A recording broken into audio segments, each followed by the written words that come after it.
स्वागत है गुरुदेव, स्वागत है गुरुदेव, आपका स्वागत है गुरुदेव। वंदन है गुरुदेव, अभिनंदन है गुरुदेव, स्वागत है गुरुदेव, आपका स्वागत है गुरुदेव, स्वागत है गुरुदेव, आपका स्वागत है गुरुदेव।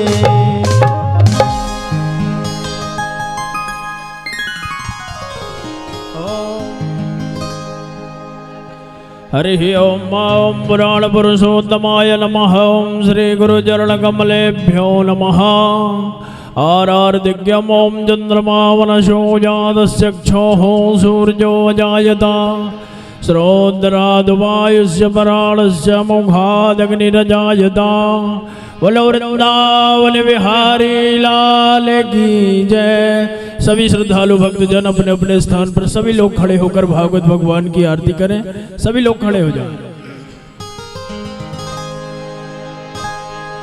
श्री भागवत भगवान की है आरती, पापियों को पाप से है तारती।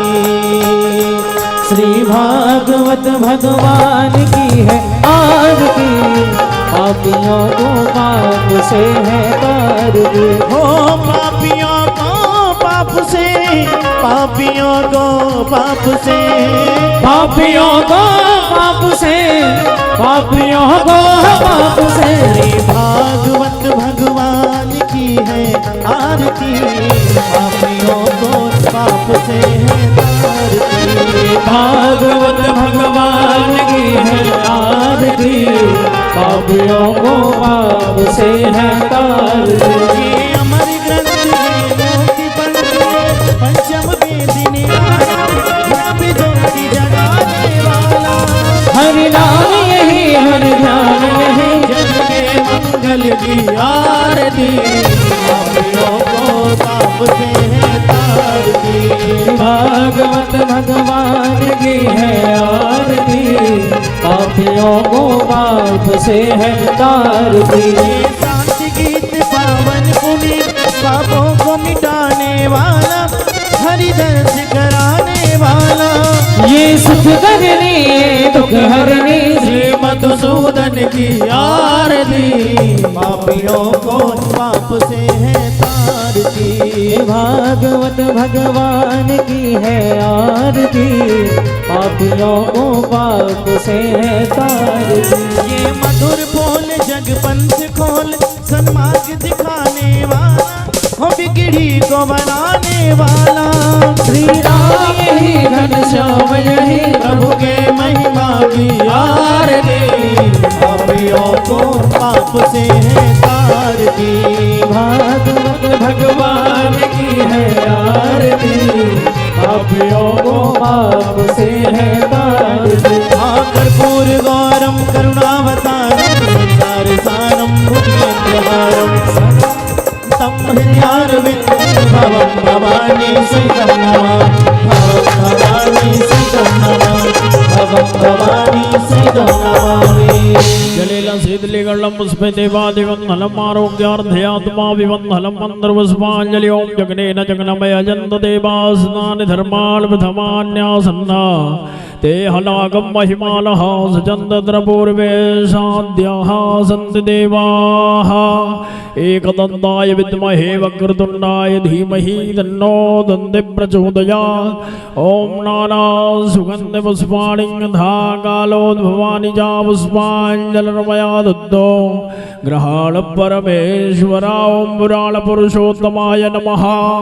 श्री राधा कृष्णाभ्यां नमः। मंत्रपुष्पाञ्जलिं समर्पयामि। बोलो वृंदावन बिहारी लाल की जय।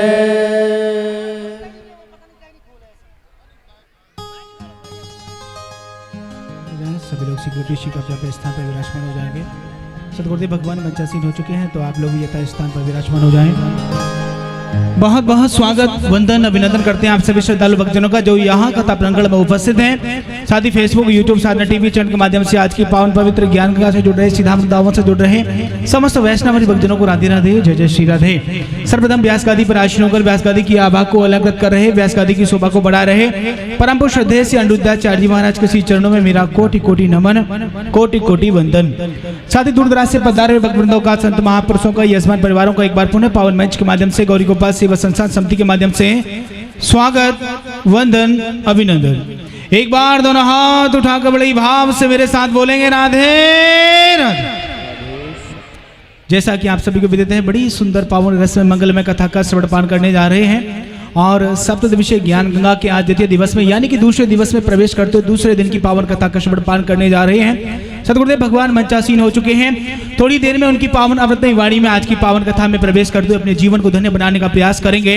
अपने आप को जोड़ेंगे सीधाम वृंदावन की पावन तलहटी से, जहां सीधाम वृंदावन में पावन कथा निरंतर चल रही हैं और चल रही हैं वो सेवाएं, जहां सतगुरुदेव भगवान उन सेवाओं के माध्यम से जनमानस का कल्याण कर रहे हैं। एक बार जोरदार तालियां पूज्य महाराज के लिए। आज हमारे परिवार में जहां 240 से कहीं ज्यादा ऐसी माई हैं जो माएं अपनों के द्वारा सताई और ठुकराई गई हैं। ये माएं जब सीधाम वृंदावन में आई हैं तब भी आपने देखा होगा इन माओं के चेहरे पर, इन माओं की आंखों में वो पीड़ा भरे, वो दर्द भरे आंसू थे जो इनकी तकलीफ को बयां कर रहे थे। परंतु जब से इन माओं को सतगुरुदेव भगवान ने अपनाया है, ऐसे लगता है कि इन माओं के जीवन में जैसे खुशियों के रंग आ चुके हैं। इन माओं को एक नया जीवन मिल चुका है और ये संभवतः हो पाया सतगुरुदेव भगवान के माध्यम से और आप जैसे दानवीर महापुरुषों के सहयोग के माध्यम से। तो एक बार जोरदार तालियां पूज्य सतगुरुदेव भगवान के लिए और मेरे प्यारे उन सभी दानवीर महापुरुषों के लिए, प्यारे भाई बहनों के लिए जिन्होंने अपने योगदान के हाथ आगे बढ़ा तो इन माओं को गले लगाया है, इन माओं की पीड़ा को दूर किया है, इन माओं के दर्द में अपना सहारा बनने का प्रयास किया है, उनके दर्द को बांटा है। ऐसे सभी दानवीर महापुरुषों के लिए बहुत बहुत धन्यवाद। और मेरा भी यही निवेदन रहता है, आइए सतगुरुदेव भगवान के साथ में मिलकर के पावन कथाओं में अपनी जैसे हम रुचि दिखाते हैं, पावन कथा का श्रवण पान करते हैं, वैसे ही हमारा ये दायित्व भी बनता है कि हम उनके दिखाए आदर्शों का भी पालन करें, उस मार्ग को चुने जिस मार्ग पर सतगुरुदेव भगवान चल रहे हैं। सतगुरुदेव भगवान केवल एक ही संकल्प, एक ही नारे को लेकर चल रहे हैं, वह है केवल सेवा का, और इसी को अपना मूल मंत्र मान करके अपना संपूर्ण जीवन समर्पित कर चुके हैं। ऐसे सतगुरुदेव भगवान के साथ में आइए मिलकर के इन माओं का सहारा बने जो माएं आज हमारे परिवार के बीच में रह रही हैं। मात्र 21,000 रुपये दान से जहां आप एक माँ को गोद लेते हैं, माँ का एक सहारा बन जाते हैं, वही जीवन भर के लिए आप पुण्यों से, सीधाम वृंदावन से और हमसे आप अपने आप को जोड़ लेते हैं। आइए, ईश्वर ने अगर सामर्थ्यवान बनाया है, अगर आप भी कुछ अच्छा अपने जीवन में करना चाहते हैं तो आज ही अपने योगदान के हाथ आगे बढ़ाएं, अपनी भागीदारी निभाएं और इन माओं में से किसी एक माँ का सहारा आज ही बनने का संकल्प लें। इसी के साथ में सीधाम वृंदावन में वर्षों से अनिक्षेत्र पान सेवा चल रही है। आप भी किसी एक दिन के उपलक्ष्य में अनिक्षेत्र पान सेवा में अन्नदान करते हुए अपने आप को जोड़ सकते हैं। प्रातःकालीन बेला में हजारों संतजन लोग नित्य प्रति प्रसादी लेकर के जाते हैं और यही प्रसादी पाकर के दिन भर जब यही संत लोग भजन करते हैं तो उसका पुण्य अन्नदान देने वाले को प्राप्त होता है। आइए, अगर आपका भी वो भाव है, इस पावन धाम में, बिहारी जी के धाम में अपने आप को जोड़ने का मन आप भी बना रहे हैं, अन्नदान करने का मन आप भी बना रहे हैं, तो आइए इन संतों के लिए अन्नदान करें, अपने आप को जोड़े। मात्र 11,000 रुपए के योगदान से एक दिन की गौरी गोपाल अनिक्षेत्र पान सेवा में कार्यभार लेते हुए अपने आप को जोड़े।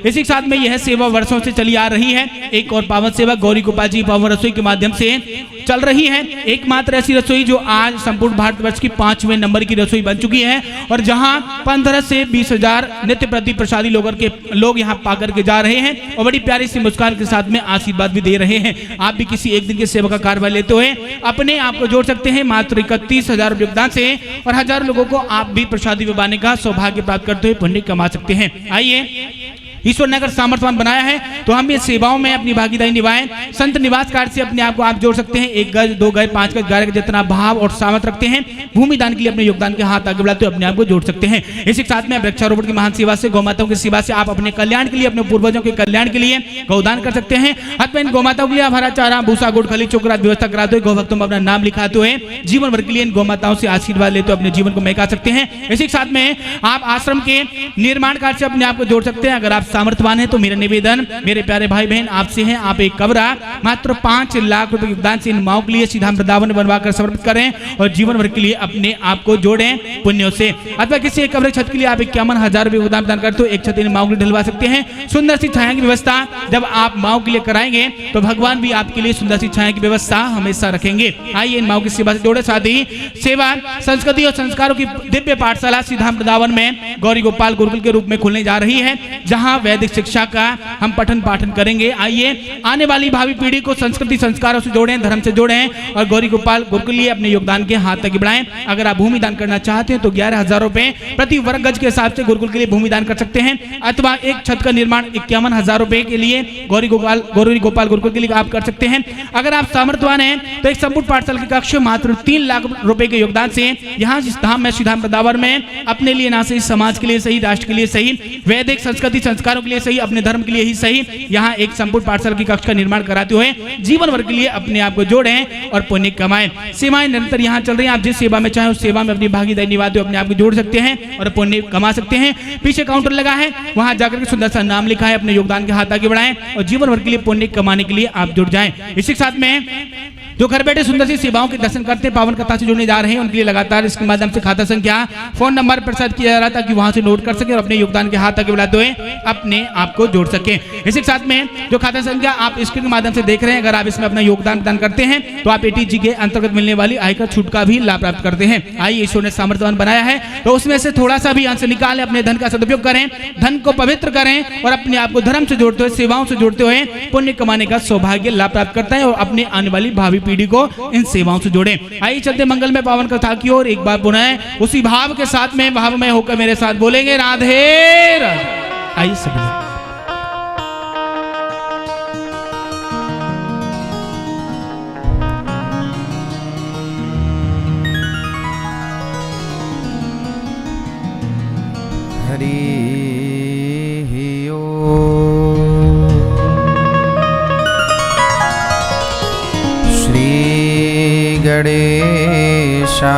गणेशाय नमः। श्री सरस्वत्यै नमः। श्रीमते रामानुजाय नमः। श्री राधा कृष्णाभ्यां नमः। नारायणं नमस्कृत्य नरं चैव नरोत्तमं देवीं सरस्वतीं व्यासं ततो जयमुदीरयेत्।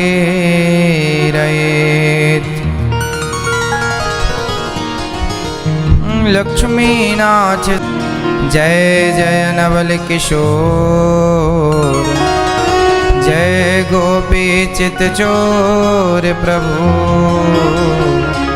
जय जय माखन चोर, जय जय माखन चोर, जय जय माखन चोर।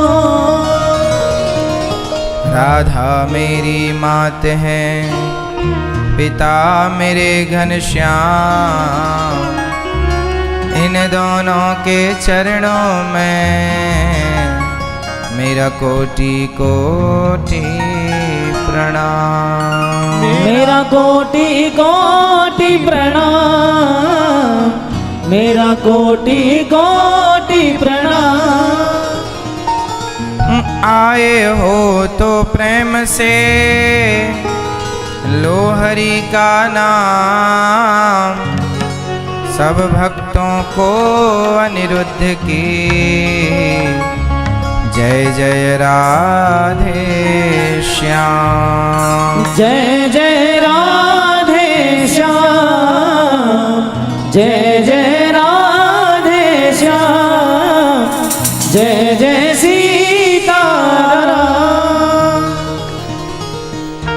अगर नाथ देखोगे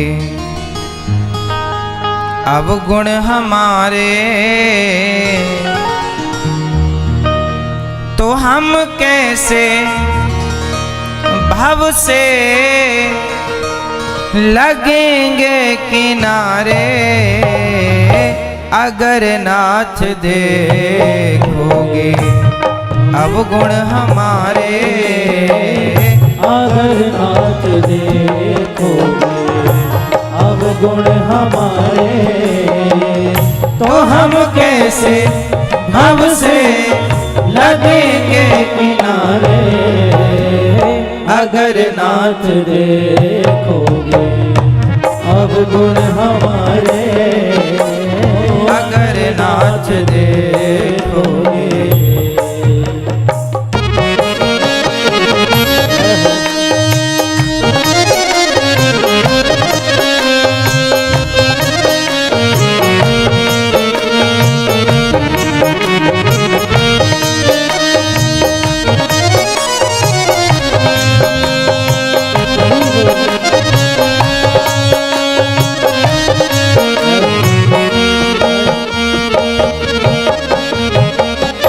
पतितों को पावन करते कृपा निधि।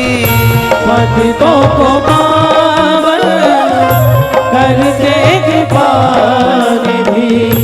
पतितों को पावन करते कृपा निधि। पतितों को पावन करते कृपा निधि। पतितों को पावन करते कृपा निधि। पतितों को पावन करते कृपा निधि। किए पाप हैं इस सुयस के सहारे, अगर नाथ देखोगे अवगुण हमारे। अगर नाथ देखोगे।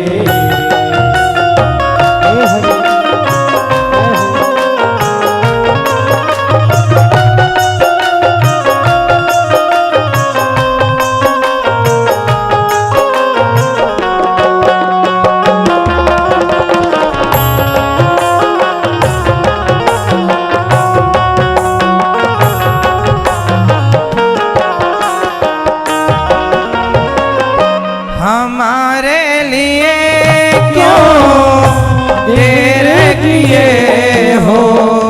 हमारे लिए क्यों देर किए हो। हे नाथ, गणिका अजामिल को तो आपने पल भर में तार दिया, हमारे लिए इतनी देर क्यों। भक्त की पुकार यही है, हे नाथ।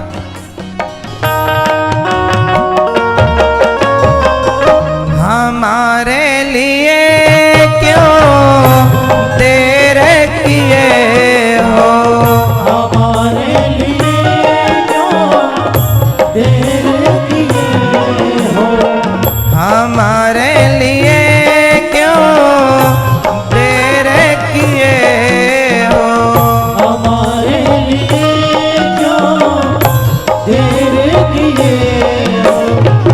हमारे लिए क्यों देर किए हो। हमारे लिए क्यों देर किए हो। गणिका अजामिल को पल भर में तारे, अगर नाथ देखोगे अवगुण हमारे। अगर नाथ देखोगे अवगुण हमारे, तो हम कैसे भव से लगेंगे किनारे। अगर नाथ देखोगे अवगुण हमारे। अगर नाथ देखोगे।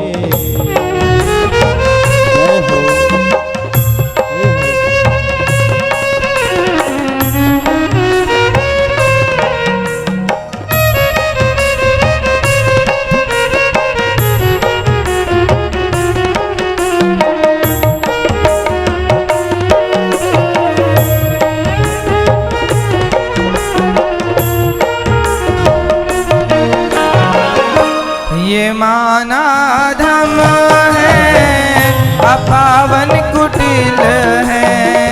ये माना धाम है अपावन कुटिल है। ये माना धम है अपावन कुटिल है। ये माना धाम है अपावन कुटिल है। ये माना धम है अपावन कुटिल है। ये माना धम है अपावन कुटिल है। सब कुछ है लेकिन भगवन तुम्हारे अगर नाथ देखोगे अवगुण हमारे। अगर नाथ देखोगे अवगुण हमारे तो हम कैसे हमसे लगेंगे किनारे। अगर नाथ देखोगे अवगुण हमारे। अगर नाथ देखोगे अवगुण हमारे। अगर नाथ देखोगे अवगुण हमारे। अगर नाथ देखोगे अवगुण हमारे। अगर नाथ देखोगे अवगुण हमारे। अगर नाथ देखोगे अवगुण हमारे।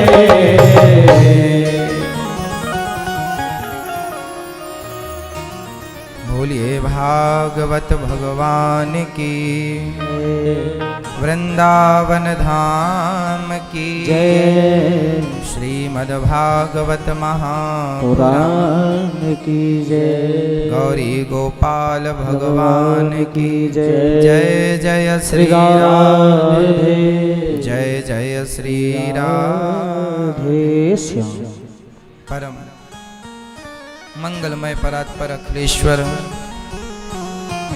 अखिल ब्रह्मांड नायक परात्पर परब्रह्म भगवान श्री कृष्ण की वांगमय प्रतिमूर्ति श्रीमद् भागवत महापुराण की पावन रसमयी कथा का रसपान करने के लिए आप सभी दूर दूर से आई सभी माताएं बहनें भक्तजन सभी बंधु बांधव सभी उपस्थित समुपस्थित मात्र शक्ति भगवत चरुणानुरागी प्रिय भक्तजनों को सबको जय श्रीमन्नारायण, जय श्री कृष्णा, जय श्री राधे, जय श्री सीताराम। आप सबका मंगल हो, सबका कल्याण हो। इन्हीं मंगल कामनाओं के संग आइए प्रारंभ करते हैं आज की भगवत चर्चा को। इस कथा के परीक्षित बन के भैया श्रीमान मुकेश सूचक जी, श्रीमती दुर्गा बहन सूचक जी, आप हैदराबाद से हैं। श्रीमान हरविलास जी, श्री दुर्गा प्रसाद शांति देवी जी, श्रीमती अनीता राजपूत जी, आप ग्वालियर से। श्रीमान आशाराम यादव जी, स्वर्गीय पत्नी श्रीमती अनारकली जी की पुण्य स्मृति में आप महाराष्ट्र से हैं। श्रीमती रेखा सिंह जी, संतोष कुमार सिंह जी की पुण्य स्मृति में आप रायपुर छत्तीसगढ़ से। श्री राम प्रताप उपाध्याय जी, श्रीमती निर्मला देवी जौनपुर उत्तर प्रदेश से। श्री हरिओम राघव जी गाजियाबाद यूपी से। आप सभी बड़े भाव से भगवत कृपा से श्रीधाम वृंदावन आए हैं और भगवान की अहितु की कृपा से, विशेष कृपा से श्रीमद् भागवत की पावन गंगा में डुबकी लगाकर अपना लोक परलोक आप दोनों सवार रहे हैं। भागवत जी जिन्हें मिल जाएं वो अपने आप को खुश नसीब ही माने। इस कली काल में सब चीजें सुलभ हैं, दो चीजें बड़ी दुर्लभ हैं। कौन कौन सी? तुलसीदास जी कहते हैं, संत समागम हरि कथा दुर्लभ तुलसी दोय, सुतदारा और लक्ष्मी पापी के भी होय। संत समागम हरि कथा, संतों का दर्शन, संतों का दरस परस और भगवान की कथा, ये दो चीज़ें बड़ी दुर्लभ हैं। आज के युग में हर चीज़ बहुत आसानी से मिल जाती है, पर सत्संग बहुत जल्दी नहीं मिलता। मिल भी जाए तो फिर मन जो है वो जुड़ने नहीं देता। मन में बहुत सारी अपनी इच्छाएं होती हैं, मन संसार की तरफ खींचता है, भगवान की तरफ जल्दी मन लगता नहीं। जैसे बच्चों से कहो कि पढ़ो, पढ़ाई में मन नहीं लगता, मोबाइल दे दो तो मन लग जाएगा। मोबाइल अपनी ओर खींचता है। आज का युग अपनी ओर खींच रहा है। आज की चमक, संसार की चमक, संसार का विकास, पैसा व्यक्ति को अपनी ओर खींचता है। इसलिए संसार ही लोगों को अच्छा लगता है। सत्संग जो है वो ये बताता है कि संसार तुम्हारा नहीं है। तो इस ज्ञान को मन जल्दी से एक्सेप्ट नहीं करता, इसलिए मन कथाओं में जल्दी से लगता नहीं है, अच्छी चीज़ों में। बुरी चीज़ों में जल्दी, क्योंकि उसका कई जन्मों से वहाँ लगने का अभ्यास है ना। अच्छे कामों में मन लगाना पड़ता है, बुरे कामों में मन लगाना नहीं पड़ता, वहाँ तो लगा ही है। क्यों ऐसा? कभी सोचा है इस विषय को? लोगों से कहना पड़ता है कि बेटा सच बोला करो, झूठ बोला करो, ये तो कहीं नहीं पढ़ाया जाता ना कहा जाता, फिर भी लोग सच ना बोल के झूठ बोलते हैं। किसी को सिखाया नहीं गया कि संसार में मन लगाना है, पर वहीं लगा है। कहते हैं हटाओ मन, कहते हैं भजन करो, नहीं लगता मन। कारण ये है कि संसार में मन इतनी जल्दी इसलिए लग जाता है, पत्नी पुत्र परिवार पैसे में, क्योंकि हर जन्म से हम वहीं मन लगाते चले आ रहे हैं। तो वहीं मन को लगने का करोड़ों जन्म से अभ्यास हो गया है। पिछले जन्म में माना कि हम लोग कुत्ता बिल्ली बंदर भालू कुछ भी थे, तो उस योनि में भी आपने देखा होगा बंदर क्या करता है। बंदर बच्चे पैदा करता है और अपने बच्चों के संग खेलता है। बंदरिया तो अपने बच्चे को छाती से चिपकाए रहती है। अब वो बंदर पिछले जन्म में शेर रहा होगा, वो भी बच्चे पैदा किया होगा, उसने भी यही आनंद लिया, और फिर वही इस जन्म में मनुष्य बन गया। तो बना तो मनुष्य है, चूंकि अभ्यास उसका क्या है, उसी का, भोगों का है, संसार की। इसलिए संसार की तरफ हर आदमी का, हर व्यक्ति का लगाव जल्दी हो जाता है, झुकाव जल्दी हो जाता है। क्यों? क्योंकि करोड़ों जन्म का अभ्यास वहीं का है। हर जन्म में आदमी भोग भोगता है। कोई मनुष्य शरीर से ही थोड़ी बच्चे पैदा करना आपने सीखा है। पिछले यौन चींटी, अब बताओ जरा सी चिड़िया होती, इतनी सी चिड़िया, वो भी बच्चे पैदा कर रही है। चिड़िया की छोड़ दो, चींटियाँ कितनी सी हैं, इतनी सी, वो भी बच्चे पैदा करना सीख लेती हैं, जानती हैं ऐसे बच्चे पैदा होते हैं। और आप लोग भी यही कर रहे हैं। तो सबका मन इसी में क्यों लगा है ज़्यादा? संसार में, भोगों में। क्यों? क्योंकि हर जन्म में यही किया है। कुत्ता के शरीर से यही, बिल्ली के शरीर से यही, चींटी के शरीर से यही, हाथी के हर जन्म में यही किया है। तो जहाँ ज़्यादा जिस चीज़ का अभ्यास ज़्यादा है वहीं मन लगता है, इसलिए मन भोगों में ज़्यादा लगा है। अब कभी भगवान का नाम लिया नहीं, कभी सत्संग किया नहीं, तो सत्संग में मन जरा कम लगता है, क्योंकि उसका अभ्यास अभी से कर रहे हैं आप लोग। ये आदत पुरानी नहीं है आपकी, ये तो अभी बना रहे हैं, इसलिए थोड़ा सा टाइम लगता है। कई लोग कहते हैं महाराज जी हम पूजा में बैठते हैं, मन बिल्कुल नहीं लगता। कारण यही है कि पूजा में तो आप अभी से बैठने लगे हो, करोड़ों जन्म से तो मन उसी गंदगी में भटकता चला रहा है। तो मन को ज़्यादा गंदगी मिली है तो मन गंदगी की तरफ ज़्यादा जाता है। अच्छाई तो आज मिल रही है, कुछ दिनों से, कुछ महीनों से, कुछ सालों से। तो अभी सत्संग में मन ज़्यादा इसलिए नहीं लगता, मन में ज़्यादा टिकता नहीं है। कई लोग कहते हैं जब तक सत्संग करते हैं मन अच्छा होता है, सब अच्छा, सत्संग छोड़ते हैं फिर जस का तस ज्यों का त्यों। कारण यही है ना कि एक घड़ा है, उसमें 9 छेद हैं, 9 छेद के घड़े में पानी भरना है, कैसे भरेंगे? ऊपर से डालते हैं, बगल से निकल जाता है, साइड से निकल जाता है। एक ही उपाय है, उस घड़े को आप पानी में डुबा दीजिए। जिस घड़े में 9 छेद हैं उसमें पानी भरना है, मैया भरो, कैसे भरोगे? है कोई उपाय आपके पास? क्या उपाय है बताओ, कैसे? है?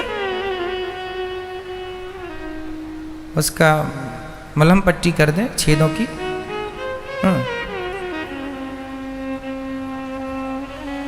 9 छेद हैं, उन्हें आप छेदों को भर भी नहीं सकते। 9 छेद वाले घड़े में पानी भरना है, कैसे भरेंगे? एक ही उपाय है, घड़े को पानी में डुबा दो, डूब जाएगा, बस भर जाएगा पानी से। उसी प्रकार हमारा शरीर ही घड़ा है, हमारे शरीर में भी 9 छेद हैं। आपके शरीर में कितने छिद्र हैं? 9 द्वारे पुरे देही।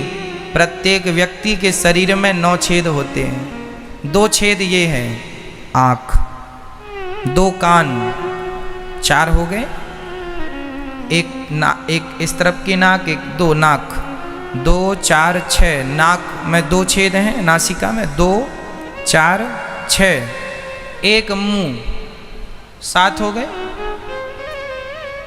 एक मूत्र द्वार, एक मल द्वार, मल मूत्र का विसर्जन जहाँ से होता है वो 2 रास्ते, और 7 और 2 9, 9 द्वारे पुरे देही। 9 दरवाजा सबके शरीर में है।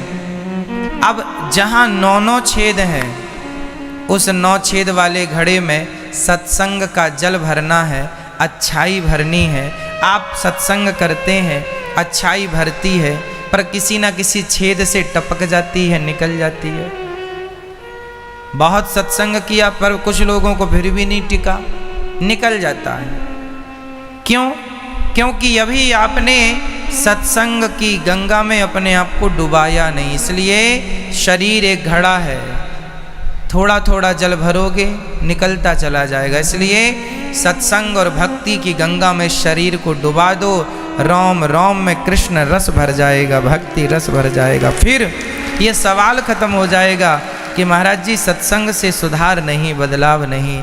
अरे जब रोम रोम में सब समा जाएगा, परिवर्तन होगा, सुधार होगा।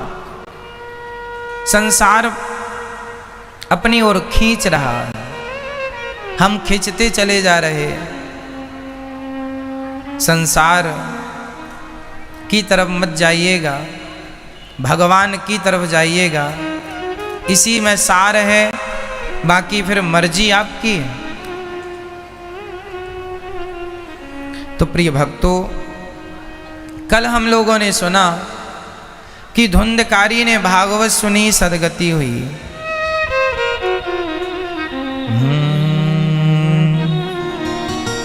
जन्माद्यस्य यतोऽन्वयादितरतस् चार्थे सुभिज्ञः स्वराट् तेने ब्रह्म हृदयादिकवये मुह्यन्ति यत्सूरयः तेजो वारिमृदां यथा विनिमयो यत्र त्रिसर्गो मृषा धाम्ना स्वेन सदा निरस्तकुहकं सत्यं परं धीमहि। जन्म आदि यस्य जन्माद्यस्य। भागवत में उस परमात्मा को नमन किया गया है जो सत्यम परम धीमहि, सत्य स्वरूप है। बार बार यही कहा जाता है, उस सत्य की ओर मन लगाओ, उस सत्य में मन लगाओ। ईश्वर में मन लगाओ। वो भगवान जो सृष्टि उत्पन्न करने वाले, पालन करने वाले, संहार करने वाले, ऐसे परम तत्व में, परम श्री कृष्ण में मन लगाओ। आज हम देखते हैं लोग बड़े दुखी हैं, बड़े परेशान हैं, उनका रोना ही नहीं मिट रहा है। कारण सिर्फ यही है कि आपका मन संसार में लगा पड़ा है। यदि आपका मन भगवान में लग जाएगा तो आपका रोना आज का आज मिट जाएगा। पर शर्त है, मन भगवान में लगाना पड़ेगा, ईश्वर में मन लगाना पड़ेगा। लग जाए तो बड़ी अच्छी बात। जितना समय रोने में लगाते हो उतना समय भगवान के चिंतन में लगाया करो।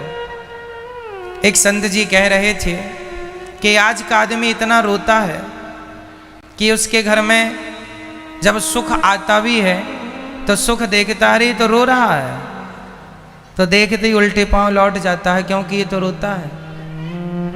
रोते हुए बच्चे को कोई अपनी गोद में नहीं लेना चाहता, हंसते हुए को जमाना लेना चाहेगा। रोते रहोगे तो गोद भी, रोते रहोगे तो सुख भी उल्टे पांव लौट जाएगा। इसलिए मुस्कुराया करो, हंसा करो, प्रसन्न रहा करो। पता नहीं कौन सा क्षण जीवन का अंतिम क्षण हो, खुश रहा करो, प्रसन्न रहा करो। बची जिंदगानी को प्रसन्नता से गुजारो। रही शिकायतों की बात तो जीवन जब तक रहेगा शिकायतें पूरी नहीं होंगी। किसी की हुई हो तो मुझे बता दो। किसी को पत्नी से शिकायत है, किसी को पति से, किसी को पुत्र से शिकायत है, तो किसी को भगवान से शिकायत है। इस धरती में ऐसा शायद कोई हो जिसकी किसी से शिकायत ना हो। एक बात और है, जिस आदमी को जितनी शिकायतें हैं वो उतना दुखी है, और जिस व्यक्ति को कोई शिकायत नहीं है। हमें तो भगवान के भरोसे जीवन जीना है, कोई शिकायत ना हो। जब शिकायत खत्म हो जाएगी तब आप सुखी हो जाएंगे, निश्चिंत हो जाएंगे। अभी आप दुखी इसलिए हैं कि शिकायत बहुत सारी है। शिकायत, हर आदमी शिकायत लिए बैठा है। इससे शिकायत, उससे शिकायत, इससे शिकायत। आप लोगों को शिकायत है? किससे? अपने आप से, बच्चों से, पड़ोसियों से होती है। लोगों को शिकायत है, शिकायत है, कभी नहीं जाएगी ये। यदि सत्संग कर लोगे और यदि इसे मिटाना चाहो तो आज मिट जाए, और नहीं मिटाना चाहो तो ये आपको मिटाएगी, ये खुद नहीं मिटेगी कभी। शिकायत को मिटाना पड़ेगा। और शिकायत कब मिटेगी? जब भगवान पे भरोसा होगा। एक भरोसे एक बल, एक आस विश्वास, एक राम घनश्याम हित चातक तुलसीदास। एक भगवान पे भरोसा करना सीखो। जो भगवान के भरोसे है उसे कोई शिकायत नहीं है। हाँ या ना? किसके भरोसे? एक भगवान के आश्रित रहो। दुनिया के आश्रित रहोगे काम बनेगा नहीं। द्रौपदी पतियों के आश्रित थी। जब तक पतियों के आश्रित थी तब तक उसकी साड़ी खींचती ही गई। जब तक पितामह के आश्रित थी साड़ी खींचती ही गई। लेकिन जैसे ही वो भगवान के आश्रित हुई तुरंत भगवान साड़ी बढ़ाने लगे, चीर बढ़ाने लगे। बस ये बहुत मायने रखती है बात कि आप किसके आश्रित रहते हैं। हम तो भगवत आश्रित हैं, भगवान के आश्रित हैं। ईश्वर का ही आसरा है, ईश्वर का ही सहारा है। ठीक है, तो आप भी किसके सहारे रहा करेंगे? भगवान के सहारे, श्री कृष्ण के सहारे। हे नाथ, आप ही सब पालन करने वाले हैं, आप ही हम सबका कल्याण करने वाले हैं। हम सब भगवान के आश्रित रहें और शिकायत नहीं। जब भगवान के आश्रित रहोगे तो जीवन में दो चीजें मिलेंगी। पहला सम्मान, दूसरा अपमान। सम्मान क्या है और अपमान क्या है? कभी आपने इस पर विचार किया? सम्मान, अच्छा बताइए, सम्मान और अपमान में अच्छा क्या है? बोलो क्या? सबका यही उत्तर है, सम्मान। पर कभी विचार करके देखो, ना तो सम्मान अच्छा होता है ना अपमान अच्छा होता है, दोनों ही बांधते हैं। कैसे? समझो। यदि हमने आपका बहुत सम्मान कर दिया, या हमने नहीं, प्रधानमंत्री जी ने कर दिया, या हमारे राष्ट्रपति जी ने कर दिया, या आपकी अपनी जनता ने, आपके अपने पड़ोसियों ने, रिश्तेदारों ने, कोई भी हो सकता है, आपका बहुत सम्मान हो, नींद आए बता दीजिएगा, लोरी सुना देंगे तुरंत। नींद आए बिल्कुल आप इशारा कर दीजिएगा कि लोरी चालू करो। सुनिए, अब मैया ध्यान से सुनिए। मैया जा रही हो, ओ मैया जा रही हो, क्यों? कथा अच्छी नहीं लग रही है? अच्छा, नाराज हो गई क्या? ठीक है, जल्दी आना, टाटा।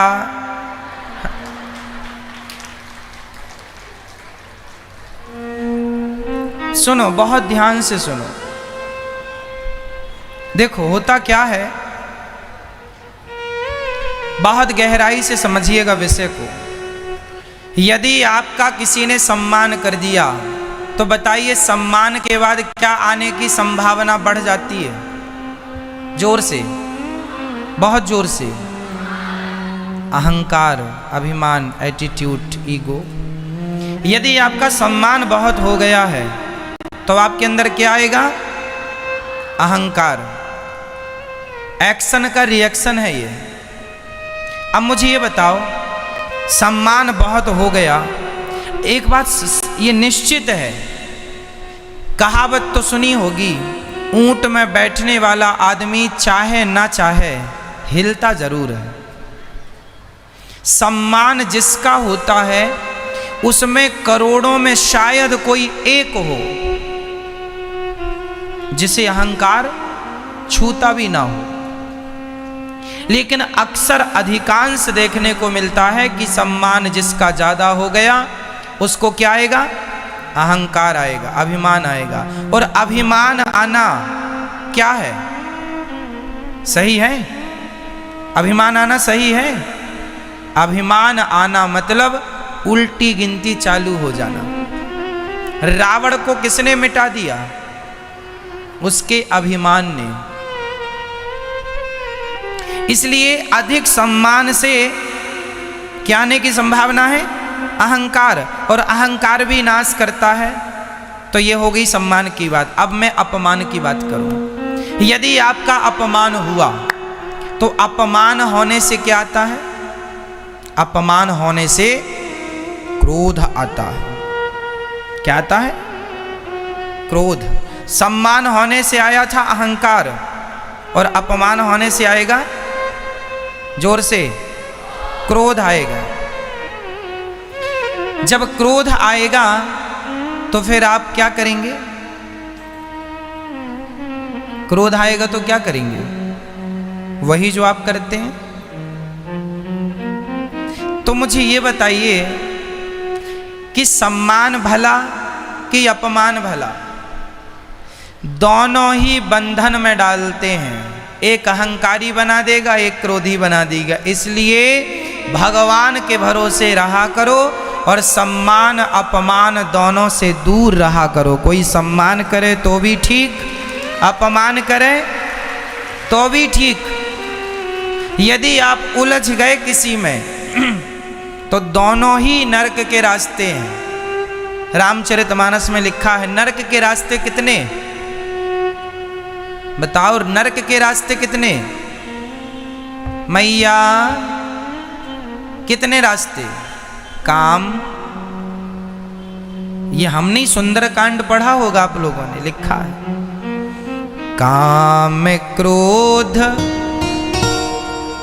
मद, मद मीन्स अहंकार, वही अहंकार। काम क्रोध मद लोभ सब नाथ नरक के पंथ।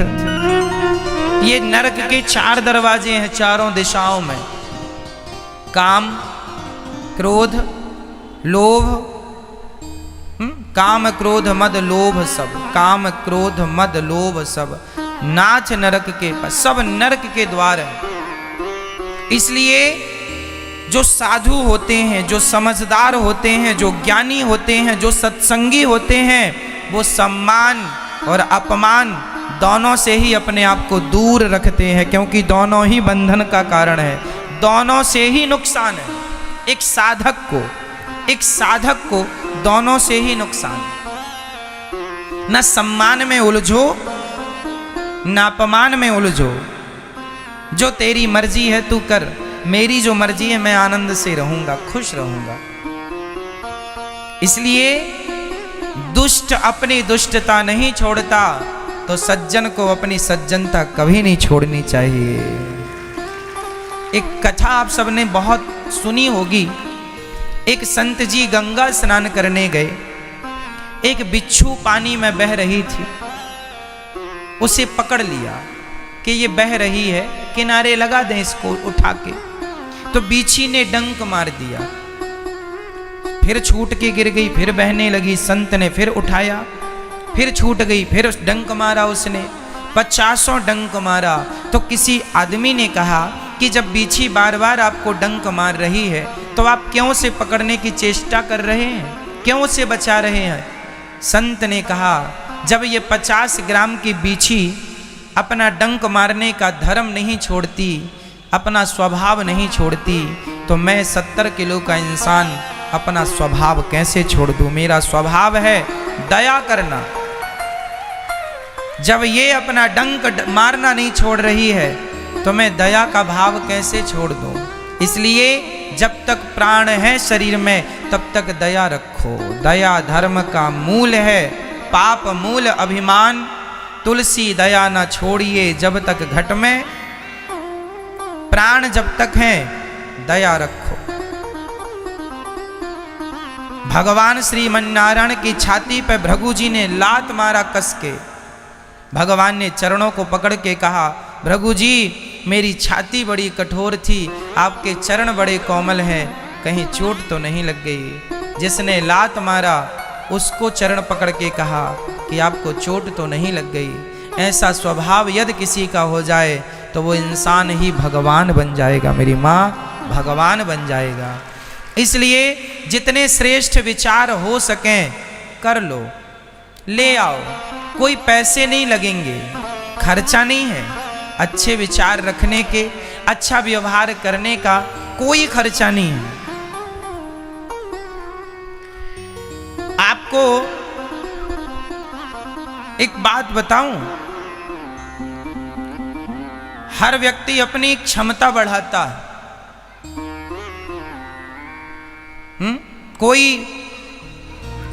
अपने आप को धनवान बनाने चला है, कोई अपने आप को बलवान बनाने चला, जिम जाता है, दिन भर जिम करता है, वो बल बढ़ा रहा है। जिम करने से बल बढ़ता है, व्यापार करने से धन बढ़ता है। कोई धन बढ़ा रहा है, कोई बल बढ़ा रहा है, कोई अपना यश, अपनी कीर्ति बढ़ा रहा है। पर मैं आप सबसे निवेदन करूं कि आप लोग भी थोड़ा सा गालियां सुनने की अपनी क्षमता को बढ़ाइए, अपनी सहनशीलता बढ़ाइए। क्या बढ़ाइए? क्या बढ़ाइए? सहनशीलता। भगवान श्री कृष्ण को शिशुपाल ने कितनी गालियां दी? 100। 101 भी हुई तो सिर काट दिया। भगवान कहते हैं गुस्सा करो, भगवान ये नहीं कहते हैं कि तुम गुस्सा ना करो, भगवान कहते हैं क्रोध करो, पर कहाँ करो। 100 भगवान ने माफ की, भगवान श्री कृष्ण ने कितनी गालियां माफ की? जोर से।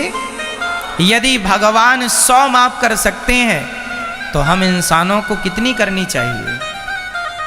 हम नहीं कहते कि तुम 100 करो, 10-20 गालियां तो माफ करो। 10-20 गालियां सुनने की क्षमता तो रखो। हम ये नहीं कहते गुस्सा ना करो, क्रोध ना करो, करो, पर कहाँ करना है? कितनी गालियों के बाद क्रोध करना है? कब हम अपना संतुलन खोएं, है ना? कब संतुलन खोएं? एक समय, सीमा। 100 गालियां भगवान ने सुनी, हम 10-20 गालियां। ये दास अनिरुद्ध जो बैठा है ना, हम 10-20 नहीं, 25-50 नहीं, 1000-2000 गालियां सुनने के लिए भी हमने अपने अंदर एक स्पेस बना रखा है। कभी किसी का भी मन हुआ करे तो अनिरुद्ध कोई गाली दे दिया करो, हमें कोई गुस्सा नहीं आएगा, कोई क्रोध नहीं आएगा। हमने बड़ा कर रखा है अपनी क्षमता ना, स्पेस। ईश्वर से अलग से ले रखी है जगह, थोड़ा ज़्यादा देना ताकि गालियाँ वालियाँ भी यहाँ पड़ी रहें, कोई आपत्ति नहीं अपने को। क्षमा बड़न को चाहिए, छोटन को उत्पात, का हरि को घट गयो, जो भृगुमारी लात। क्षमा करना आपका बड़प्पन है। क्षमा करना आपका क्या है? बड़प्पन है। रावण का भाई विभीषण राम की शरण में आया, क्या राम ने गुस्सा किया? क्षमा, गले लगाया। जीवन क्रोध से नहीं चलता साहब, एटीट्यूड, अभिमान से नहीं चलता। एक अच्छा जीवन एक अच्छे विचार से, एक अच्छी इंसानियत से, अच्छे विचारों से चलता है। एक अच्छा, मैं पहले कह चुका हूँ कि एक अच्छा इंजीनियर होना ज़रूरी नहीं है, एक अच्छा डॉक्टर होना ज़रूरी नहीं है, एक अच्छा जज होना ज़रूरी नहीं है, एक अच्छा इंसान होना ज़रूरी है। एक अच्छा, हम बहुत अच्छे डॉक्टर हैं पर बहुत अच्छे इंसान नहीं है। जो डॉक्टर बहुत अच्छा इंसान नहीं है वो बहुत अच्छा डॉक्टर नहीं हो सकता। जो व्यक्ति बहुत बड़ा एडवोकेट है, बहुत बड़ा एडवोकेट है, पर बहुत अच्छा इंसान ना होने से वो बहुत अच्छा एडवोकेट नहीं हो सकता। उसी प्रकार हर चीज़ बाद में है, पहले अच्छा इंसान होना चाहिए। और अच्छा इंसान कैसे बनता है? एक अच्छा घड़ा कैसे बनता है? कुम्हार उस घड़े को ऐसे थापी देता रहता है, थापी देता रहता है ना, तब वो घड़ा बहुत अच्छा बनता है। तो हमें जीवन में 2 चीजें आखिरी सांस तक मिलेंगी। जन्म जब से होश संभाला तब से लेकर कब तक मिलेंगी? अंतिम सांस तक 2 चीजें सदा मिलेंगी आपको। पहला सम्मान, दूसरा अपमान। ये आखिरी सांस तक आपको मिलेंगी। किसी में भी आप उलझ गए तो दोनों से हानि है, इसलिए दोनों को भगवान के चरणों में अर्पित करो। तेरे फूलों से भी प्यार, तेरे कांटों से भी प्यार, जो ईश्वर दे उसे रखो। आप हमें गालियां देंगे, हम गालियां रखेंगे। आप हमारी तरफ पुष्प फेंकेंगे, पुष्प भी रखेंगे। हमें तो तेरे फूलों से भी प्यार है, तेरे कांटों से भी प्यार है। इसलिए जीवन में बदलाव, समय जब आप अपने आप को बदलते हैं सब बदल जाता है।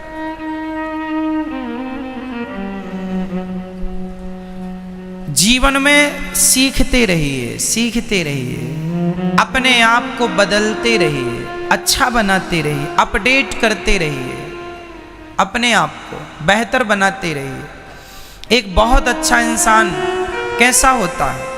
एक बहुत अच्छा इंसान बहुत गंभीर होता है, समुद्र की तरह। कैसा होता मेरी माँ? सुख में फूलो मती, दुख में तड़पो मती। अर्थात बहुत धन आ जाए तो गर्मी ना दिखाओ, और सब चला जाए तो रोइए मत, ये तो ईश्वर की मर्जी है, दिन सबके बदलते हैं, इसलिए हर हाल में प्रसन्न रहो और ईश्वर की कृपा को हर हाल में महसूस करो, ये प्रभु की कृपा है। पांचों पांडवों ने दोनों समय को देखा है। पांचों पांडवों की हिस्ट्री आप पढ़ेंगे महाभारत में। पांचों पांडवों को जंगल में दर दर की ठोकर खानी पड़ी 12 सालों तक। 1 वर्ष तो अज्ञातवास में राजा के यहां नौकरी करनी पड़ी। वो समय भी देखा उन्होंने, देखा कि नहीं? महाभारत में लिखा है पांडवों को भिक्षा तक मांग कर खाना पड़ा है, भीख मांगना पड़ा है। और वो भी समय देखा है कि जब धर्मराज युधिष्ठिर पूरी दुनिया के सम्राट बन गए हैं, राजा बन गए महाभारत जीतने के बाद। दोनों समय को देखा है, पर दोनों समय में पांचों पांडव गंभीर रहे हैं। दुख आया तो कृष्ण को भुलाए नहीं, और सुख आया तो भी कृष्ण को भुलाया। हर हाल में कृष्ण का संग है। भीख मांगूंगा मैं तो भी मेरे पालनहार कृष्ण ही रहेंगे, और महलों में रहूंगा मैं तो भी मेरे पालनहार कृष्ण ही रहेंगे। हर हाल में ईश्वर की कृपा को अनुभव करो। किसकी कृपा को? ईश्वर की, भगवत कृपा को अनुभव करो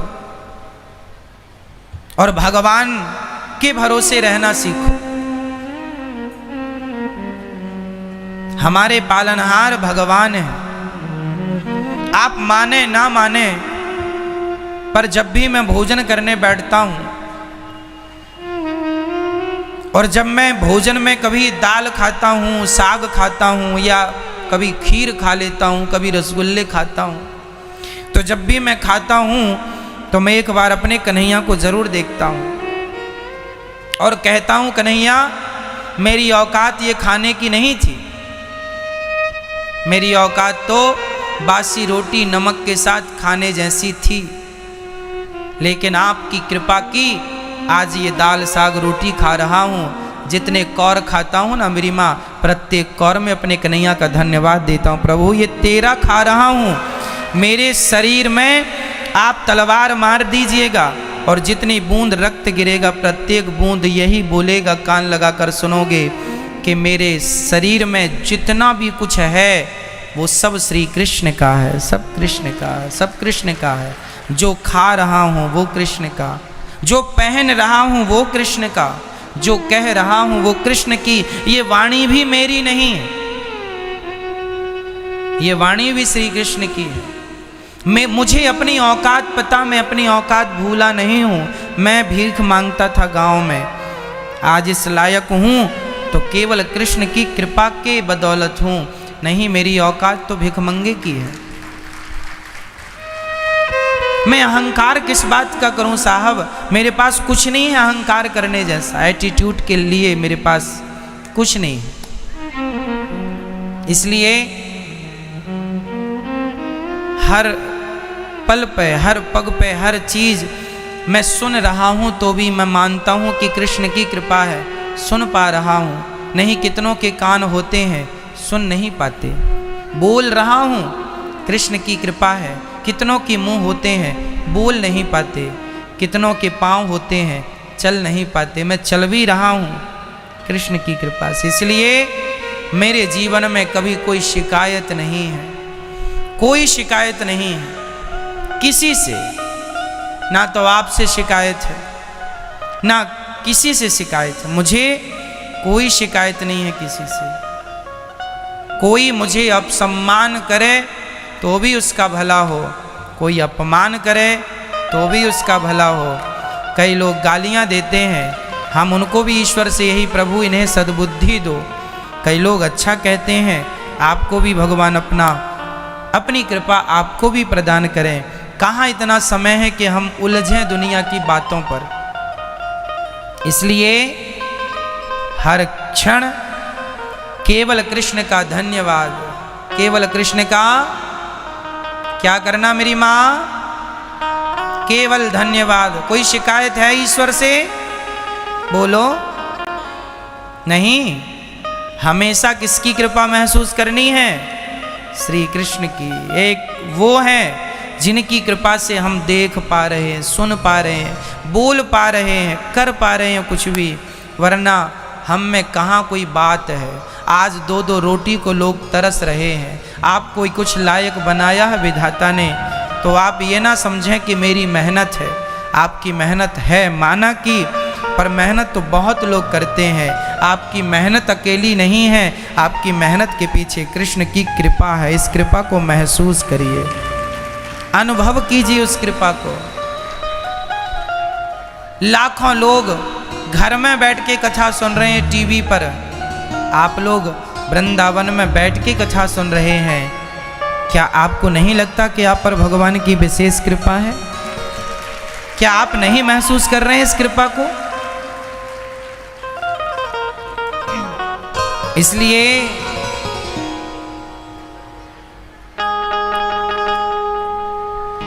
हाँ, इसलिए करते हैं कान्हा तेरा हर पल शुक्रिया, खुशियाँ जो दी हैं उसका भी शुक्रिया। हम तेरा दिया खाए, तेरा ही गुण गाए। हम तेरा दिया खाए, तेरा ही गुण गाए। वाणी जो दी है उसका भी शुक्रिया, करते हैं कान्हा तेरा हर पल शुक्रिया।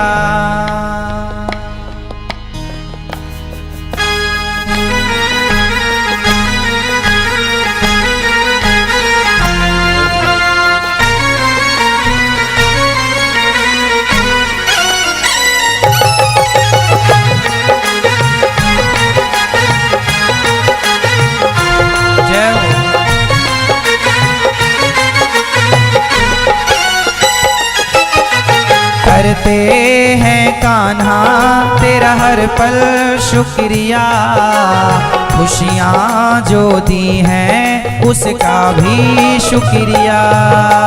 करते हैं कान्हा तेरा हर पल शुक्रिया, खुशियाँ जो दी है उसका भी शुक्रिया। हम तेरा दिया खाएं, तेरा ही गुण गाएं। हम तेरा दिया खाए, तेरा ही गुण गाए। जीवन दिया जो उसका भी शुक्रिया, करते हैं कान्हा तेरा हर पल शुक्रिया। जीवन दिया जो उसका भी शुक्रिया, करते हैं कान्हा तेरा हर पल शुक्रिया।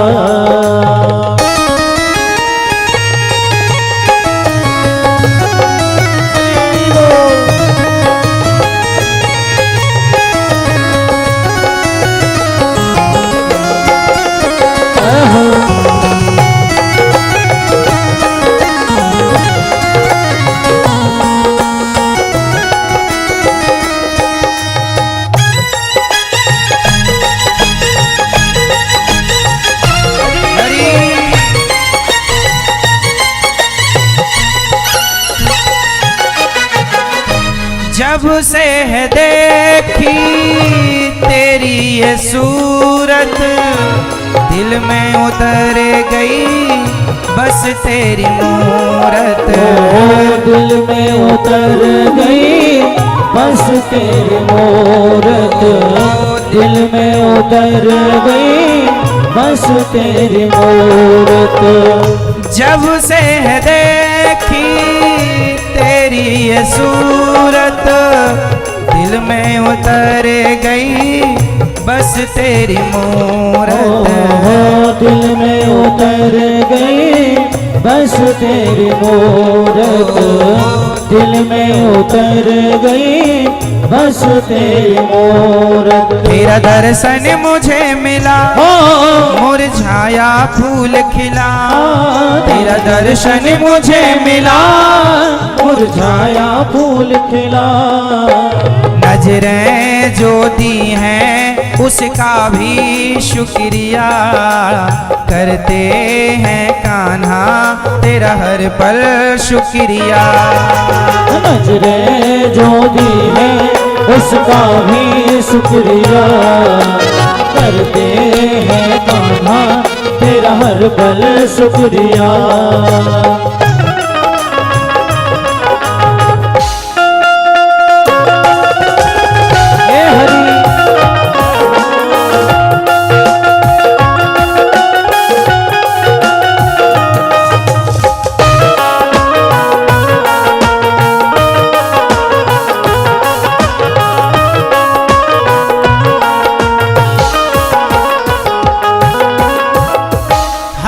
पल जुबा पे नाम हो तेरा, तेरा गुणगान करना काम हो मेरा।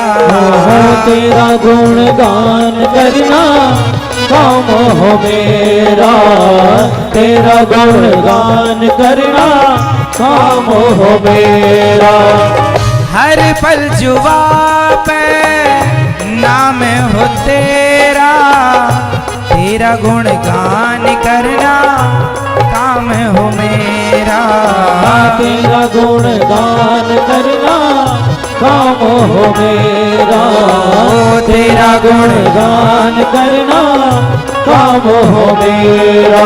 तेरा सुमिरन सदा करूं तेरा ही ध्यान धरूं, तेरा सुमिरन सदा करो तेरा ही ध्यान धरो। वाणी जो दी है उसका भी शुक्रिया करते हैं कान्हा तेरा हर पल शुक्रिया। वाणी जो दी है उसका भी शुक्रिया करते हैं कान्हा तेरा हर पल शुक्रिया।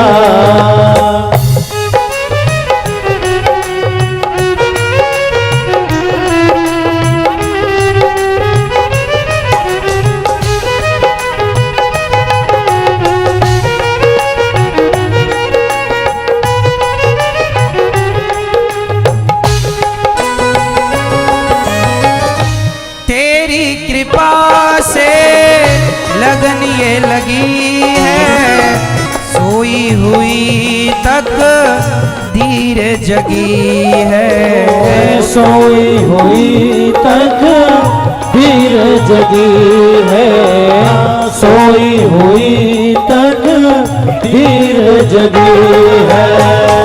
तेरी कृपा से लगन ये लगी है, सोई हुई तक धीर जगी है, सोई हुई तक धीर जगी है। तेरा सुमिरन सदा करूं तेरा ही ध्यान धरूं, तेरा सुमिरन सदा करूं तेरा ही ध्यान धरो। वाणी जो दी है उसका भी शुक्रिया करते हैं कान्हा तेरा हर पल शुक्रिया। करते जो भी है उसका भी शुक्रिया करते हैं कान्हा तेरा हर पल शुक्रिया। करते हैं कान्हा तेरा हर पल शुक्रिया। खुशियाँ जो दी है उसका भी शुक्रिया करते हैं कान्हा तेरा हर पल शुक्रिया। खुशियाँ जो दी है उसका भी शुक्रिया करते हैं कान्हा तेरा हर पल शुक्रिया। खुशियाँ जो दी है उसका भी शुक्रिया करते हैं कान्हा तेरा हर पल शुक्रिया, खुशियाँ जो दी है उसका भी शुक्रिया।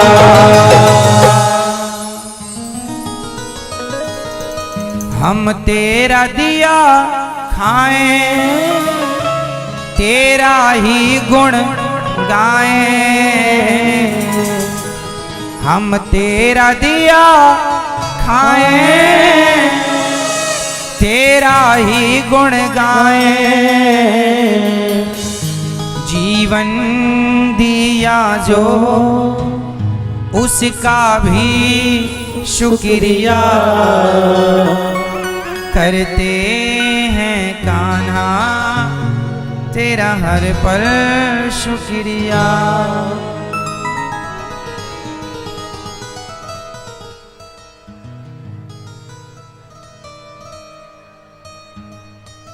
हर समय भगवान की कृपा को महसूस करने की जरूरत है। प्रिय भक्तों, श्री भागवत जी के कुछ प्रश्न इस प्रकार हैं। मनुष्य मात्र का परम धर्म क्या है? भागवत जी का ये प्रश्न है। यहाँ सूत जी से शौनकादि ऋषि प्रश्न कर रहे हैं।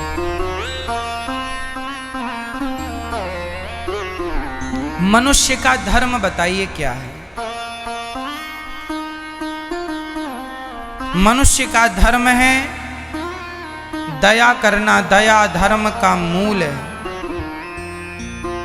सत्य बराबर तप नहीं, झूठ बराबर पाप। धर्म क्या है बताइए? हम सबका धर्म क्या है मैया? ओ मैया ध्यान दो मेरी माँ, बताइए मनुष्य मात्र का परम धर्म क्या है? क्या है मैया? दया धर्म का मूल है। दया ही धर्म है। इसलिए हमारे अंदर क्या होना चाहिए? दया। दया ही धर्म है।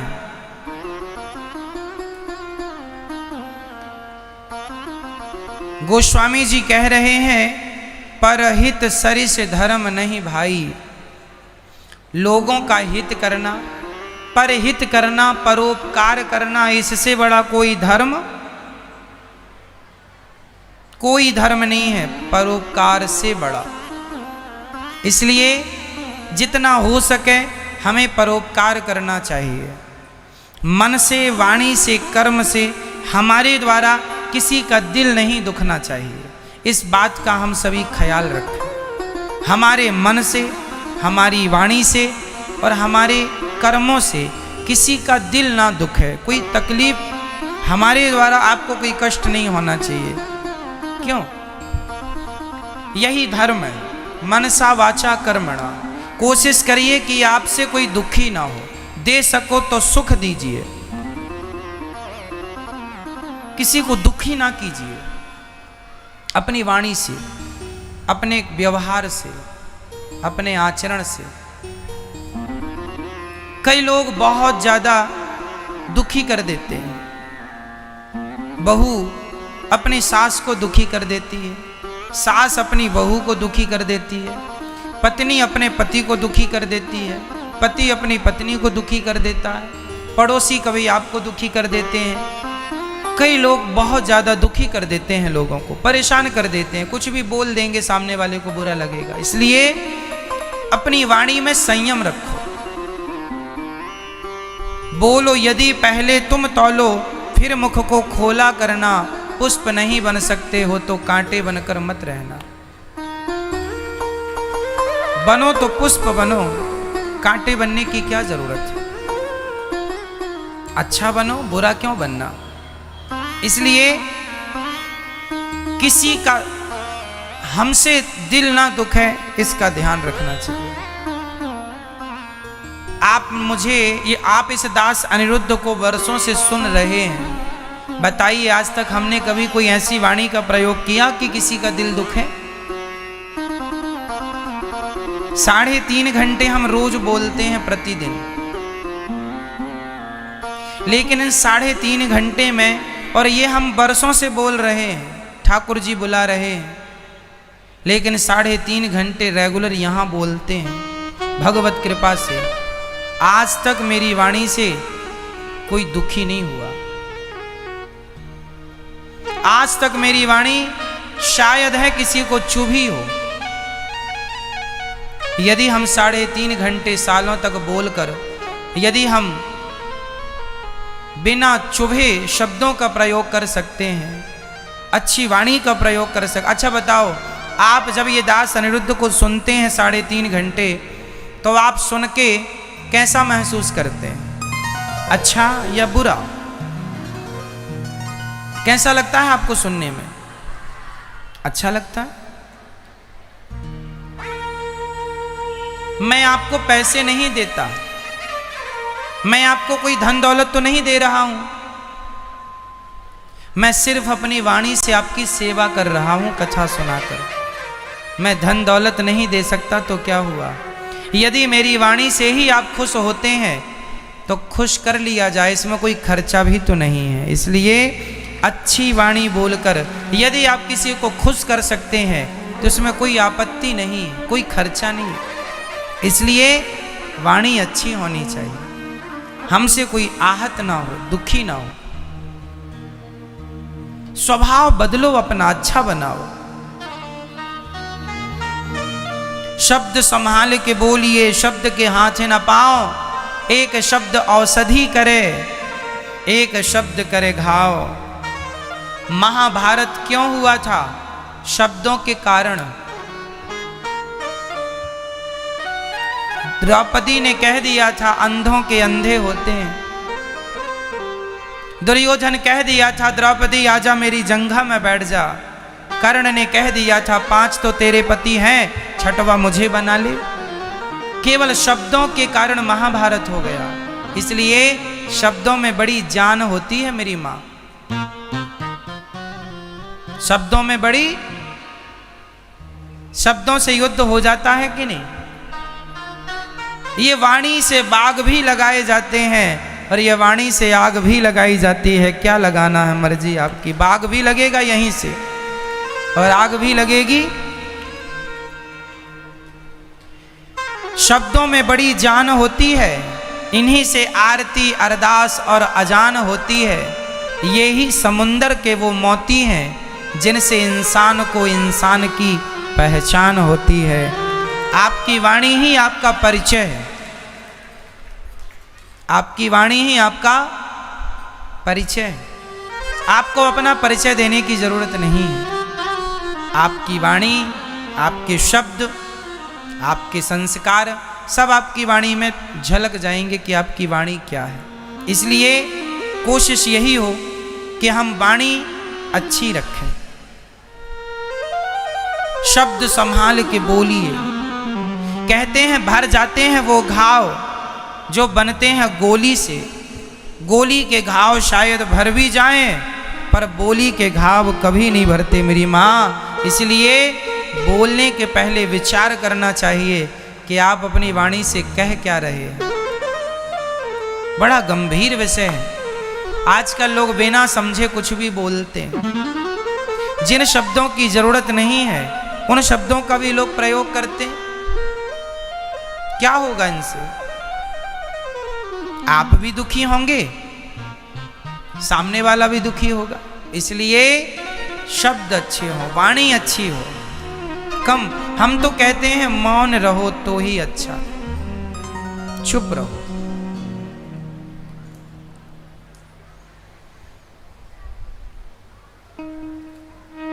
धर्म क्या है मनुष्य का? सेवा। सेवा करो। बताइए भगवान कहाँ मिलेंगे मैया आज के युग में? मंदिरों में मिल जाएंगे भगवान, तीर्थों में मिल जाएंगे भगवान। मैया जी भगवान बाहर नहीं होते, अंदर का विषय है, सबके भीतर है। जितना % मेरे अंदर ईश्वर है उतनी % आप सबके अंदर भी है। बस पहचानने की देर है। भगवान पत्थर में भी नहीं होता। भगवान तो केवल भक्त की श्रद्धा में, विश्वास में होता है। यदि विश्वास है तो हर जगह कृष्ण है, और नहीं है तो कृष्ण सामने भी खड़े हो जाएंगे। तो आप दुर्योधन के सामने खड़े तो थे, क्या कहता था? अरे ग्वाला है ग्वाला। खड़े तो थे सामने, पहचान कहां पाया? दुर्योधन के सामने कृष्ण खड़े हैं, पहचान नहीं पाता, और अर्जुन पहचान गया। बस मेरी माँ, कृष्ण तो सबके आगे खड़े हैं, कोई पहचान लेता है, कोई पहचान नहीं पाता। बस इतना सा ही अंतर है। खड़े सबके आगे हैं। भगवान दुर्योधन के आगे भी थे और अर्जुन के आगे भी थे। कोई पहचान सका, कोई पहचान ना सका। आपके आगे भी भगवान है मैया, सबके सामने भगवान है। पत्नी के सामने जो पति है वही भगवान है। शिष्य के सामने जो गुरु है वही भगवान है। हमारे सामने जो अतिथि है, अतिथि देवो भव, वही भगवान है। हमारी माता भगवान है, हमारे पिता भगवान हैं तो सब चीजें। लेकिन तुम अपनी माता में भगवान को ना देखकर, अपने पिता में भगवान को ना देखकर, अपने पति में भगवान को ना देखकर, इंसान में भगवान को ना देखकर तुम पत्थरों में भगवान देख रहे हो। किसकी गलती? कौन बोला है तुमसे? कौन कहता है? ये तुम्हारा अज्ञान ही है। अब इसका अर्थ ये बिल्कुल नहीं है कि आप मंदिर ना जाएं। ना जी, मंदिर जाइए। मंदिर में भी भगवान है, भगवान पत्थर में भी है, पर कब है? कंडीशन है। यदि आप समझें तो मैं समझाऊं। ईश्वर पत्थर में भी है, पर कब है? उसकी एक शर्त है। लेकिन आज लोग ये शर्त ना जानकर चल रहे हैं। बस शर्त क्या है वो समझो। अखबार पढ़ने के पहले आपको क्या पढ़ना पड़ता है? स्कूलों में जाके क्या पढ़ना पड़ता है? पहाड़ा, काखा गाघा ABCD, 26 अक्षर 52 अक्षर। यदि आपको 26 अक्षर का ज्ञान नहीं है, 52 अक्षर का ज्ञान नहीं है, तो आप अखबार नहीं पढ़ सकते। क्यों जी? अखबार पढ़ने के पहले आपको पढ़ना पड़ेगा अ अनार का, आ आम का, आ ई छोटी बड़ी, छोटा आ बड़ा, आ ई उ ए आई ओ औ अम आहा। इसका ज्ञान जरूरी है। कौन छोटा है, कौन बड़ा है ना? जब तक आपको अक्षर का ज्ञान नहीं होगा तब तक अखबार आप पढ़ नहीं सकते, कोई बुक नहीं पढ़ सकते आप। उसी प्रकार पहले आपको ईश्वर का ज्ञान कहां होना चाहिए? मां। जैसे A फॉर एप्पल, पहले A फॉर एप्पल पढ़ लोगे तो फिर बच्चों को पढ़ाया जाता है A फॉर एप्पल। अब हमें और आपको A फॉर एप्पल पढ़ने की जरूरत नहीं, हम तो समझ जाएंगे कि ये A है और A का ज्ञान, A का अर्थ क्या होता है ये भी समझ जाएंगे। पर जब तक बच्चे को ज्ञान नहीं होता तब तक उसे रटाना पड़ता है। A for Apple, B for ball, पढ़ रट। पर ज्ञान होने के बाद A रह जाएगा, एप्पल हट जाएगा। क्योंकि अब पता है A फॉर एप्पल नहीं, बहुत सारी चीजें होती है, A फॉर बहुत कुछ होता है, पर शुरू में केवल एप्पल टारगेट किया जाता है। A for apple, A for apple ही नहीं, बहुत कुछ होता है A फॉर, लेकिन पढ़ाया जा रहा है A फॉर एप्पल। उसी प्रकार पढ़ो अब। मां फॉर भगवान, बोलो। मां फॉर ईश्वर भगवान, पिता फॉर भगवान, अतिथि फॉर भगवान, पति फॉर भगवान। पढ़ो। आपने ये तो पढ़ा नहीं कि A फॉर मां फॉर भगवान, पिता फॉर भगवान, ये तो पढ़ा नहीं आपने। आपने पढ़ लिया पत्थर फॉर भगवान। आप जरा आगे निकल गए।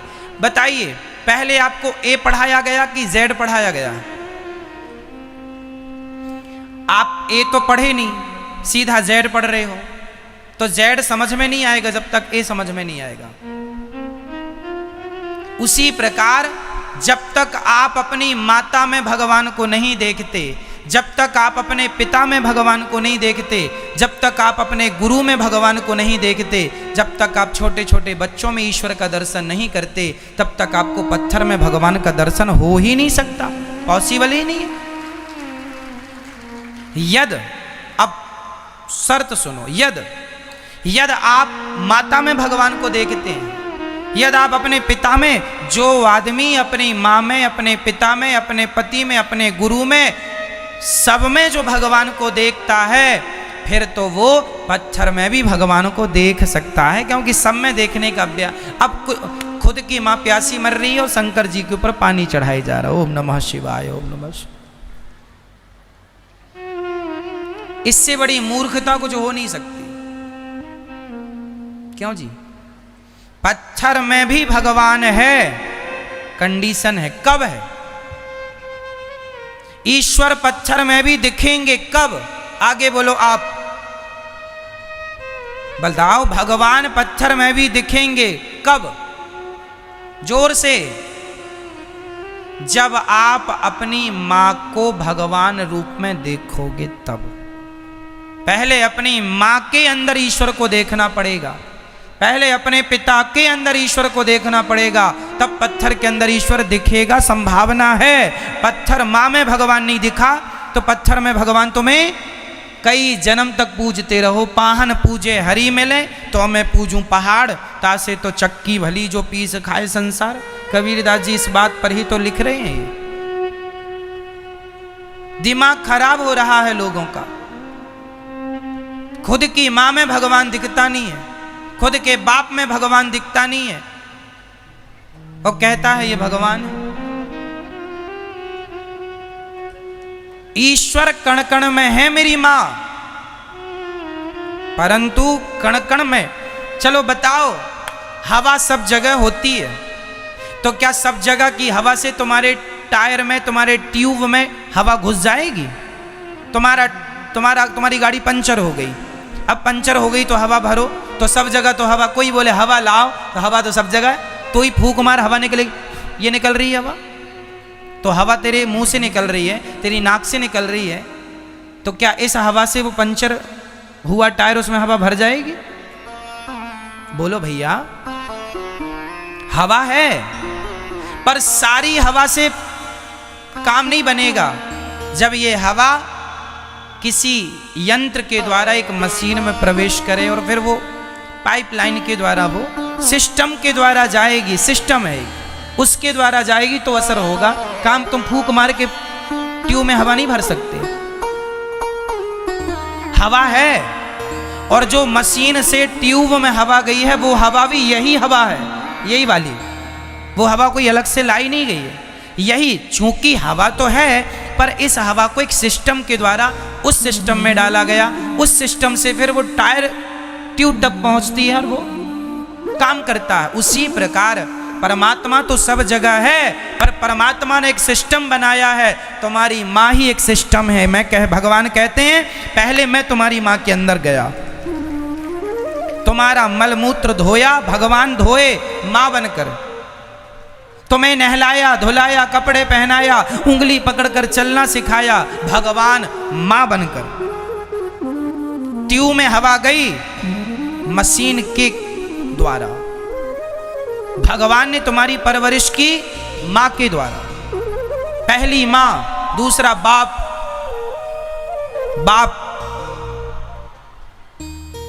उसमें भी भगवान देखो। अब माँ और बाप में भगवान देखने का अभ्यास हो गया ना। अब आप लोग ABCDEFG याद हो गया ना। अब पहाड़ा रखो, अब आंख बंद करके बोलेंगे ABCDEFGHIJK। अभी हमको याद नहीं था तो हमको पढ़ना पड़ता था ABCD। अब याद हो गया, पहाड़े की जरूरत बोलो भाई, पहाड़े की जरूरत नहीं है। जब तक याद नहीं था तब तक हमें देखना पड़ता था कि सी के बाद क्या आएगा, एफ के बाद क्या आएगा, का के बाद क्या आएगा, खा के बाद क्या आएगा, गा के बाद क्या आएगा, घा के बाद क्या आएगा। क्यों जी? जब तक याद नहीं था देख देख के पढ़ा, अब याद हो गया, अब तो आप पूछ लीजिए, हम बता देंगे, हमें जरूरत नहीं है पहाड़े की। उसी प्रकार जो अपनी माता में भगवान को देख लेगा, अब देखते देखते जब अभ्यास हो जाएगा तो फिर माँ भर नहीं, फिर तो कण कण में भगवान। पूछ लो, समय में भगवान तो मैं बता सकता हूँ, पूछ लो, मुझे याद हो गया, इसमें भी भगवान, इसमें भी भगवान, इसमें भी भगवान, इसमें भी भगवान, आ गया। लेकिन मूर्खता इतनी, अज्ञान इतना, खुद की माँ प्यासी भूखी मर रही है और लोग दौड़ रहे हैं। वो जा रहे हैं शंकर जी को जल चढ़ाने, वो जा रहे हैं तीर्थ यात्रा में, जा रहे हैं, यात्राएं चल रही, गंगा नहाने जा रहे हैं, माँ प्यासी मर रही हुई गंगा में, हर हर गंगे, हर हर गंगे। अमरनाथ की यात्रा में निकल गया छोरा और माँ यहाँ प्यासी मर रही है, अकेली बना के बूढ़ी माँ खाती और बेटा अमरनाथ की यात्रा में गया। हे भोलेनाथ कृपा करो बाबा, तेरे भोलेनाथ तो तेरे घर पे ही पड़े हैं तेरी माँ के रूप में, कहाँ ध्यान है तेरा? क्यों जी? लोग समझते नहीं है भक्ति की परिभाषा, जड़ को, मूल बात को समझते नहीं है, और बस जो मन में आए लोग कर रहे हैं। बिहारी जी के मंदिर में आप जाएंगे, देखेंगे कई लोग, एक सज्जन में गया, मेरे सामने आंखों की बात, एक सज्जन ने मिठाई का डिब्बा लिया और डिब्बा में आधा किलो पेड़े रहे होंगे, आधा किलो का डिब्बा था मिठाई का, और पूरा का पूरा डिब्बा उसने बिहारी जी की तरफ जोर से ऐसे किया और ये लो बिहारी जी की तरफ जोर से फेंका। सोचो कि वो मिठाई का डिब्बा भगवान को जाके लगता तो भगवान अच्छे से खा लेते मिठाई। ये क्या है? लोग कहते हैं ये श्रद्धा है, ये श्रद्धा नहीं है, तुम्हारी मूर्खता है। श्रद्धा नहीं है ये, भगवान की तरफ मिठाई फेंक रहे हो ये। अब आप हमारे घर आओ और हम आपको तुरंत रोटी बनाए और फेंक के दे, ले मुंह खोल ले खा। खीर खाए तो खीर भी फेंक दें, मिठाई तो मुंह यहीं से फेंक के दे दे, ले, तो ये आपका क्या होगा? ये सिस्टम नहीं है, ये व्यवस्था नहीं है, ये अज्ञान है, ये मूर्खता। भगवान बिहारी जी के दर्शन करने गए हो, मिठाई का डिब्बा फेंक क्यों रहे हो? पुष्पों का हार आपने लिया, कहीं आपने आप जाके देखा ना, चुपचाप तमाशा देखना बस। लोग ना फूलों का हार लेते हैं और भगवान के रो ये फेंक दिया, लो चढ़ गया, खुश।